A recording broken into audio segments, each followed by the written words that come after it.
baik dulu di sini di Indonesia, di Kedutaan Besar Amerika Serikat 70-an, dan sekarang saya ada hormat untuk mengantar golongan ini yang semuanya wartawan dari beberapa media Amerika, dan mereka sedang mengunjungi dua negara di Asia, yaitu India sama Indonesia sini, untuk bertemu sama orang-orang, khususnya orang dari segi Islam di kedua masyarakat itu, untuk membicarakan soal-soal yang ada di antara Muslim Islam dan dunia non-Islam, khususnya Amerika Serikat. Dan saya akan minta tiap kawan untuk introduce themselves, and we will start with. You speak Indonesia? Beautiful. Luar biasa, bagus betul bahasa Indonesianya. Jadi supaya dia tidak usah bekerja. Tidak terlalu kaku. Okay, silakan. Introduce ourselves. I'm Jim O'Toole. I'm a newspaper reporter from Pittsburgh, Pennsylvania. I'm Eric Gursky, and I'm a religion writer from the Associated Press in Colorado. I'm James Gibney. I'm a magazine editor from Washington, D.C. I'm Stephanie Shapiro, and I'm a reporter for the Baltimore Sun in Maryland, USA. I'm Janet Tu. I'm a reporter for the Seattle Times. I'm Wan Ha. I'm a reporter from San Francisco. I'm Kathy Grossman. I'm a reporter from USA Today newspaper. I'm Abby Son. Pittsburgh Post Gazette dari Pittsburgh, dan dari Associated Press, Eric Gursky, kemudian Bapak James dari Pakat. Terima kasih. Welcome, selamat datang, ahlan wa sahlan. Kita kenalkan dulu beberapa kawan kita di sini. Ini Kiai Haji Tubagus Siddiq. Beliau ini Ketua DPP FPI, Ketua Pimpinan Pusat FPI bidang pertahanan. Baju putih dan imamah Ustadz Ja'far Siddiq. Beliau ini Ketua DPP FPI bidang eksternal. Ya, ini Habib Faiz Al-Attas. Beliau ini Sekjen FPI. Dan ini Pak As'ad. Beliau ini Ketua Departemen Luar Negeri FPI. Nah, dan ini sebelah kita Habib Hani Assegaf. Ini Kepala Badan Anti Teror FPI. Dan di sana ada Bapak Rudi, ini Kepala Departemen Penerangan FPI. Nah, Ustadz Maman tolong berdiri. Ini Wakil Panglima Laskar FPI. Ustadz Eka. Ustadz Eka. Ya, ini salah satu komandan lapangan Laskar FPI. Masih ada Ustadz Jauhari. Ustadz Jauhari. Ya, ini Departemen Pendidikan FPI. Di sini masih ada Pak Ikhwan. Ini Kepala Serikat Pekerja FPI. Ini yang menguasai buru-buru FPI se-Indonesia. Saya rasa cukup itu. Saya sendiri Ketua Umum FPI. Bilang mereka bebas bicara di sini. Di sini lebih dari demokrasi. Bebas, mau bicara apa saja. Free, you can discuss. Mau yang menyenangkan atau tidak menyenangkan, sampaikan aja. The good thing or the bad thing is just tell me. Oke, bebas. It's free. Baik. Jadi apa yang terjadi di dunia Islam, apakah itu di Pakistan atau di Irak, tentang pertikaian yang terjadi antara Sunni dan Syiah, ini tidak terlepas daripada politik adu domba orang-orang yang ada di luar Islam, atau politik adu domba mereka-mereka yang punya kepentingan politik dalam negeri itu sendiri. Dan tolong diberitahukan juga kepada mereka bahwa konferensi Islam di Doha, di Qatar, pada bulan Januari tahun 2007 ini, itu membuat satu kesepakatan bahwa Sunni dan Syiah haram, dilarang untuk saling membunuh, dan mereka harus menghentikan pertumpahan darah di antara mereka. Dan sampaikan kepada mereka bahwa kerjasama yang terbangun antara Hizbullah di Lebanon dengan kelompok Hamas yang ada di Palestina itu merupakan potret persatuan. Hizbullah Syiah, Hamas Sunni, tapi mereka bisa bersatu dalam rangka untuk melawan kejahatan yang dilakukan oleh Israel. Di dalam masyarakat ini tentu ada judi, ada pelacuran, ada minum alkohol dan seterusnya. Apakah ini justified untuk menggunakan kekerasan buat membubarkannya? Ya. Jadi tolong disampaikan kepada mereka, manakala kejahatan itu masih bersifat individual, perorangan, kejahatan sosial ya. Saya istilahkan kejahatan sosial, seperti perjudian, pelacuran, minuman keras, ekstasi, narkoba, pornografi, porno aksi, dan lain sebagainya. Selama kejahatan sosial tadi masih bersifat individual perorangan, maka kami wajib menghadapinya dengan kesantunan, lewat dakwah, nasihat, peringatan, dan pendidikan. Tapi manakala kejahatan sosial tadi sudah berubah menjadi satu kejahatan struktural yang dilaksanakan secara sistematik, diorganisir dengan begitu rapi, dan memiliki jaringan yang menggurita di eksekutif, yudikatif maupun legislatif, maka kami melihatnya sebagai satu perang yang kami tidak boleh menghadapinya lagi dengan senyum, tapi kami harus melakukannya dengan tindakan yang tegas dan konkret. Jadi tolong dibedakan, ada kejahatan individual perorangan, ada kejahatan sosial yang struktural. Yang individual perorangan kami akan berdakwah, kami hadapi dengan santun. Yang struktural dan sistemik, maka kami akan menghadapinya dengan cara yang sama. Karena di Indonesia ini perjudian sudah menjadi satu industri. Ada industri judi, industri pelacuran, industri penjualan perempuan-perempuan muda, kemudian ada lagi industri penjualan anak, industri pornografi, porno aksi. Karena dia sudah menjadi industri, maka kami melihat ini adalah perang yang harus dihadapi dengan tegas dan konkret. Andres, could you just ask him before you translate his answer, follow up, who and how do you decide? Is the difference decided when a sin goes from being individual to becoming structural? Dia minta tolong di satu lagi sebelum saya terjemahkan. Siapa yang menentukan apakah suatu kejahatan ini individual dan yang satunya struktural? Yang dikategorikan atau yang menentukan? Bagaimana menentukan sesuatu ini struktural atau individual? Ya. Siapa yang menentukan? Sebagaimana saya katakan tadi, sesuatu itu bisa dikatakan individual atau struktural. Kita lihat dari cara operasinya. Apakah dia sistemik, terorganisir, terkoordinir, punya sistem dan jaringan, atau dia hanya berdiri sendiri. Saya rasa itu dengan mudah kita bisa deteksi. Nah, soal siapa itu yang menentukan, siapapun warga negara Republik Indonesia berhak untuk menentukan itu manakala mereka sudah melihat kriteria yang ada di tengah masyarakat. Artinya kita melihat secara konkret. Jadi kalau ada pabrik ekstasi umpamanya, itu sudah jelas merupakan bisnis kejahatan, yang itu merupakan suatu bisnis yang sistemik. Jadi orang bodoh pun di Indonesia bisa menentukan itu. Atau seperti tempat pelacuran yang sengaja dibuat sedemikian rupa, dilokalisasi, itu satu kejahatan sosial yang sistemik. Berbeda dengan ada perempuan-perempuan yang pribadi-pribadi tertentu, di tempat-tempat tertentu mereka menjual diri secara diam-diam dan seterusnya. Itu masih individual perorangan yang kami berkewajiban untuk berdakwah, untuk mengajak mereka kembali ke jalan yang benar. Ayo. The industry of pornography that we could easily see as organized, systematic, and involving people from the executive, the judicative, and the legislative.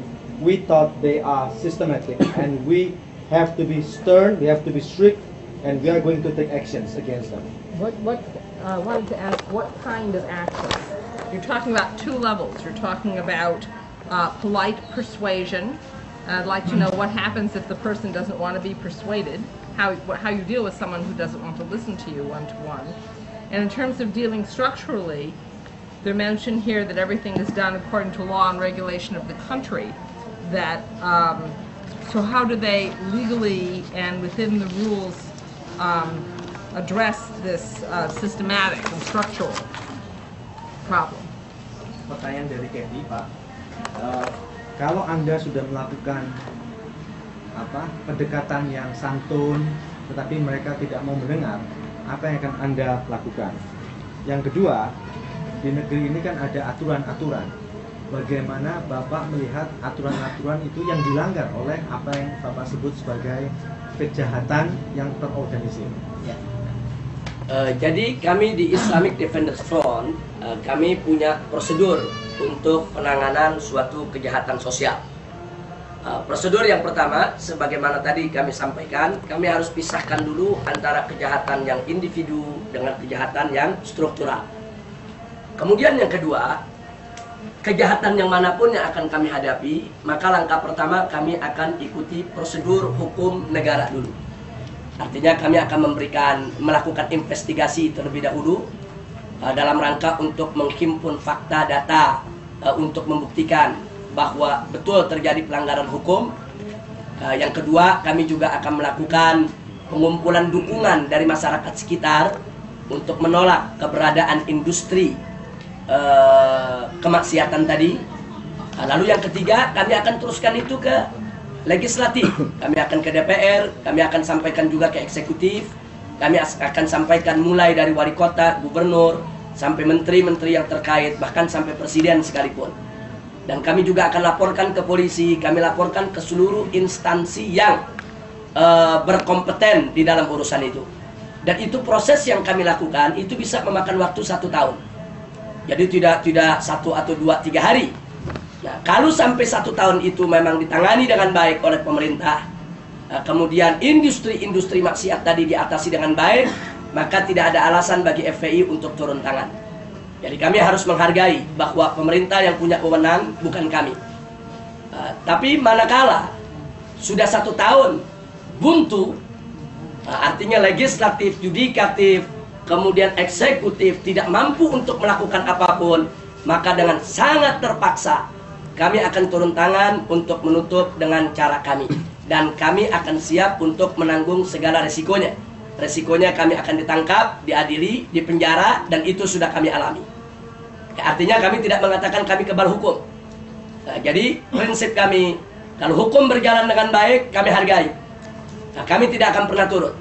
Tapi kalau hukum tidak berjalan dengan baik, maka kami akan turun dengan cara kami. Saya rasa jelas, Pak Andreas. Ya. The FBI has internal procedures before taking an action. The first, we have to define what crime is considered to be individual and what crimes are systematic. If we have decided that it is a structural crime, we are going to to do several steps. The first, we are going to investigate. We are going to collect data, facts, etc. And after which we are going to use the data to mobilize support from the public that this particular gambling den is a crime. After mobilizing support from the public, we are going to approach the government, the legislative, the judicative, and the executive, involving mayors, ministers, governors, and even the president.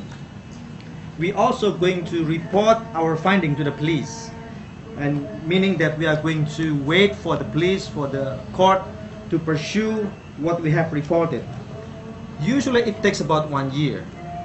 So we respect the law. If the law does work, we are going to follow the law.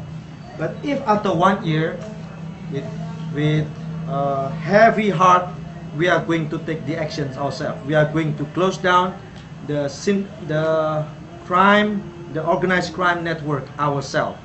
Of course there are risks. Of course there are risks that we are going to be detained, we are going to be arrested, or even tried. We are ready for that because we know that there are also laws in this country. We are daring to face the risk. So basically, if the laws does work, we are going to follow the law. But if the law doesn't work, of course we are going to uphold the truth.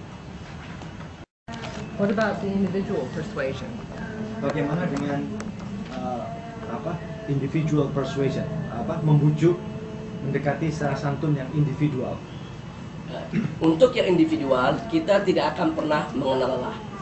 Artinya kita akan datangi mereka, kita akan ajak ngaji, kita akan berikan selebaran-selebaran, kita akan kirim ustadz-ustadz untuk terus membujuknya. Dan di sini tidak ada kata-kata menyerah dan tidak ada kata perjuangan selesai. Jadi dakwah itu tidak akan pernah berhenti sampai hari kiamat. Jadi yang individual akan terus kita lakukan pendekatan. Dan khusus bagi mereka yang terkena narkoba, itu biasanya kita lakukan pendekatan juga kepada keluarga mereka, agar kita diizinkan untuk membawa yang bersangkutan ke tempat-tempat rehabilitasi. Seperti di Suryalaya, itu ada pesantren khusus rehabilitasi. Dan kita di FPI juga punya beberapa tempat untuk rehabilitasi korban narkoba. Jadi kalau orang tuanya setuju, keluarga setuju, bahwa kami akan bawa untuk kami rehabilitasi. Jadi kami tidak akan pernah kena lelah. Untuk yang individual akan kita perlakukan dengan baik, karena kami menganggap mereka adalah korban. Mereka bukan pelaku kejahatan, sebetulnya mereka adalah korban. On the individual level, we always consider that they are the victims. They are not the doers of the crime. We are always going to use our persuasions, always persuasions. We're not going to stop from persuading people to avoid using drugs, to get involved in sex, gambling, etc. Particularly if someone is involved in drugs, we are going to approach their family members, and if the family members, the parents agree, we would like to bring the drug addict people to rehabilitation center.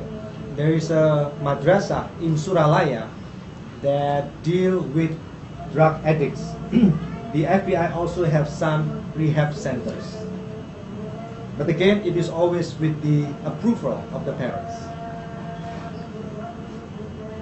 I was going to ask, I wanted to go back to the problems, some of the problems that you thought were structural or systematic. Can you give us some recent examples of some of the problems that you've talked about, some of the systems that you thought were un-Islamic and how you solved them because the legal system perhaps did not work? Apakah Bapak bisa memberikan contoh yang khusus soal struktural tadi itu Pak? Apa masalah kejahatan struktural yang Bapak lihat, kriminalitas yang struktural, dan bagaimana Bapak mengatasi dari satu contoh yang Bapak bisa disebutkan? Oke. Jadi pertama kita contohkan seperti ecstasy. Ecstasy di Indonesia ini pada tahun 70-an, Indonesia ini hanya menjadi negara transit untuk narkoba. Tapi masuk tahun 80-an, Indonesia sudah menjadi negara konsumen. Dan masuk tahun 90-an, Indonesia berubah menjadi negara produsen. Dan pada tahun 2000-an, beberapa pabrik ecstasy berhasil dibongkar oleh Kepolisian Republik Indonesia. Dan sebagian atas informasi yang berasal dari FPI. Nah, jadi di sini kita melihat kalau mereka sudah punya pabrik, mereka mampu mencetak ecstasy perharinya itu 1 juta butir ecstasy. Kemudian mereka distribusikan ke berbagai lapisan dengan harga yang murah, mudah terjangkau agar anak-anak sekolah bisa beli. Ini kami anggap sudah merupakan kejahatan struktural. Tapi tidak sampai di situ. Banyak bandar-bandar ecstasy narkoba ini manakala kami tangkap, kami serahkan kepada pihak aparat, ternyata dalam waktu 1 atau 2 minggu sudah bisa bebas dan keluar lagi. Bahkan kadang-kadang begitu diadili, seperti yang baru kemarin ini di Tangerang yang punya pabrik ecstasy, ternyata dihukum hanya 2-3 bulan, yang seharusnya mereka dihukum mati. Nah, jadi kami lihat jaringan mafia sindikat daripada narkoba ini, for example, sebagai contoh, mereka sudah menguasai kepolisian, mereka sudah menguasai kejaksaan, mereka sudah menguasai kehakiman, sehingga manakala mereka kami tangkap, kami serahkan kepada hukum, dengan mudah mereka bisa keluar. Ini bukti, indikasi kuat kalau ini merupakan kejahatan struktural. Tapi FPI tidak pernah putus asa. Kita akan terus untuk melakukan tuntutan, dan beberapa berhasil kita desak sampai dijatuhi hukuman-hukuman yang cukup berat. Walaupun beberapa di antaranya lolos begitu saja. Ini sebagai contoh aja. Jadi memang ini merupakan industri. Jadi kalau dia sudah punya pabrik, sudah punya pegawai, dia punya distributor, dia sebarluaskan segala lapisan masyarakat, tidak diragukan. Ini sistemik. So how have you solved that problem? Or what are some of the examples of how you've solved it because you felt that the police didn't deal with it well? Bagaimana Anda mengatasi masalah ini? Ya. Jadi untuk mengatasi masalah semacam ini, biasanya kami akan menjadikan sebagai persoalan nasional. Artinya kalau itu tidak selesai di tingkat-tingkat kepolisian dan lain sebagainya, maka kita akan menjadikan itu persoalan di komisi yudisial. Kita akan laporkan tingkah laku para hakimnya, kita akan ke DPR, kita juga akan menghadap ke presiden, kita juga akan berjuang lewat pembentukan opini-opini di media, sekaligus kita akan menggunakan mimbar-mimbar dakwah untuk membentukkan opini langsung di tengah masyarakat. Dan ternyata efektif. FPI selama ini sangat didukung oleh kekuatan masyarakat di Indonesia di dalam pemberantasan penyakit-penyakit sosial seperti tadi, seperti minuman keras, ekstasi, narkoba, judi, pelacuran, dan seterusnya. Artinya FPI tidak akan pernah mengenal lelah untuk terus memperjuangkan itu. Nah, terus tolong disampaikan juga di beberapa kota kami bersama gerakan-gerakan Islam yang lainnya berhasil mendorong DPRD dan bupati atau wali kota setempat untuk membuat perda anti pelacuran, perda anti perjudian, perda anti minuman keras, perda anti narkoba, sehingga kejahatan-kejahatan tadi bisa diatasi dengan undang-undang di tingkat daerah. Dan ini kita sudah mulai bekerja. Artinya di Tangerang sudah keluar perda anti pelacuran dan anti minuman keras. Di Bekasi sudah keluar perda anti perjudian. Di Pamekasan sudah keluar Madura perda anti minuman keras. Artinya ini juga bentuk perjuangan bagaimana cara mengatasi itu. Kita tidak berhasil di tingkat nasional, tapi kita akan terus berjuang mulai level bawah dan pada nantinya tetap akan menuju kepada tingkat nasional. Ya, itu salah satu cara apa yang kami lakukan untuk mengatasi itu semua. Ada tambahan Pak Andreas, sedikit aja tambahan. One more addition. Bahwa hasil survei Lembaga Survei Indonesia LSI, Pak Andreas tahu itu, tahun 2006 baru dia, Agustus 2006, Lembaga Survei Indonesia melakukan survei tentang apakah masyarakat mendukung pemberlakuan perda-perda anti pelacuran, anti perjudian, anti minuman keras, anti pelacuran, anti narkoba dan lain sebagainya. Itu secara mengejutkan. Dari hasil polling yang ada, 89% mendukung. Nah, jadi ini walaupun ini hanya sekedar hasil polling, tapi kita tahulah Lembaga Survei Indonesia itu di Indonesia cukup punya kredit poin yang luar biasa, track record yang cukup bagus. Anda bisa jelaskan itu sendiri. Jadi dari hasil polling ini menunjukkan bahwa apa yang dilakukan oleh FPI selama ini sebetulnya itu bagian yang diinginkan oleh masyarakat. Dan yang melakukan survei itu bukan FPI. And this is not done by the FBI. The survey is not done by the FBI. Bahkan yang melakukan survei agak sedikit kurang suka terhadap FPI. In fact, the survey organizer doesn't like FBI.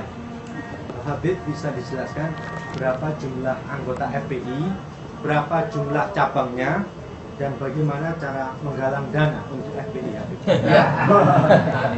Ini yang paling menarik, menggalang dana ya.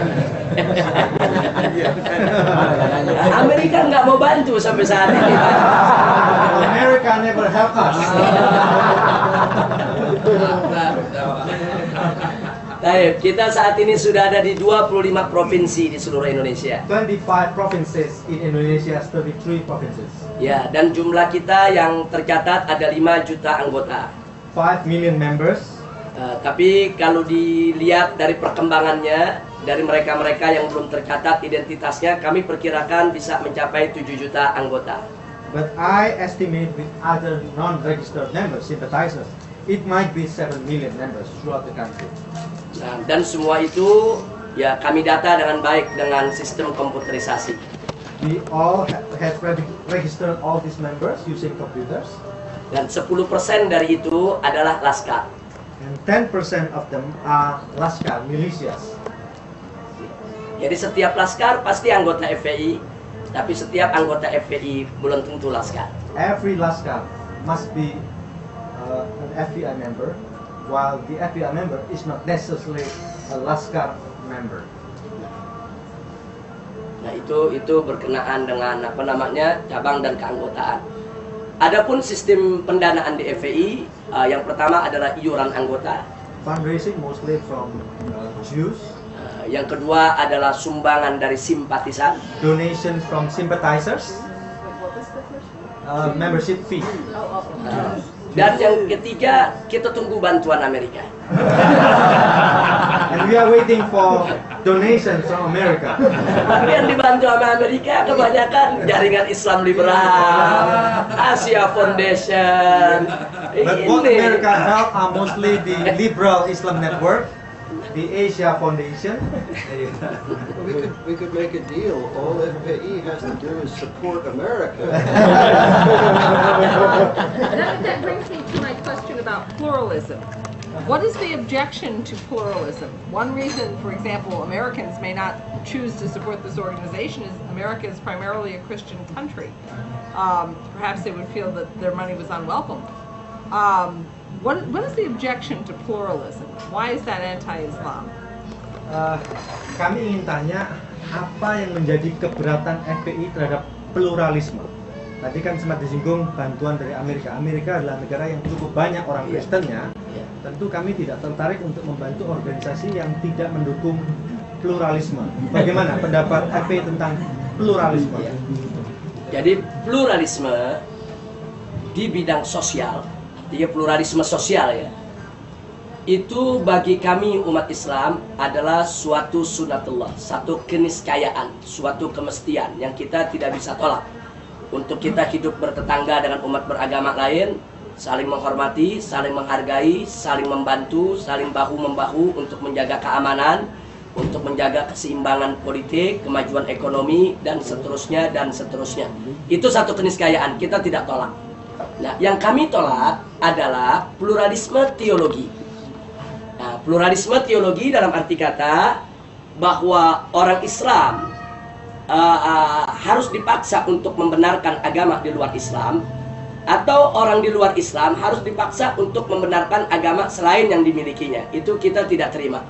Jadi menurut kami, biarkan saja umat Kristiani meyakini bahwa agama Kristen yang benar, di luar Kristen tidak benar. Dan biarkan saja umat Islam meyakini bahwa agama Islam yang benar, selain Islam tidak benar. Nah, jadi artinya yang kami tolak adalah pluralisme teologi. Dan saya pernah diskusi di sini dengan Bapak Franz Magnus Suseno. Mungkin Pak Andreas kenal itu, satu tokoh Katolik. Ternyata beliau dalam persoalan itu sepakat dengan kita. Beliau juga tidak setuju kalau semua agama disamakan. Jadi yang kita tolak ada penyamaan semua agama. Tapi bukan berarti kita itu diajarkan untuk menyerang agama lain. Tidak boleh. Jadi pluralisme sosial, this okay. Tapi pluralisme teologi, no way. Jadi kita tolak. Saya rasa jelas itu. Nah, tolong dijelaskan, jangan sampai salah penjelasan. Jadi dijelaskan sekali lagi, bagi kami biarkan saja orang Kristen mengatakan hanya Kristen yang benar, selain Kristen tidak benar. Dan biarkan saja orang Islam mengatakan Islam yang benar, selain Islam tidak benar. Yang penting mereka tidak saling mencaci, tidak saling mencela, tidak saling menghina, bahkan mereka wajib untuk bekerja sama dalam membangun. Would it be okay for, say, a Mormon missionary or some other Christian missionary to come to Indonesia and to preach and practice their faith here?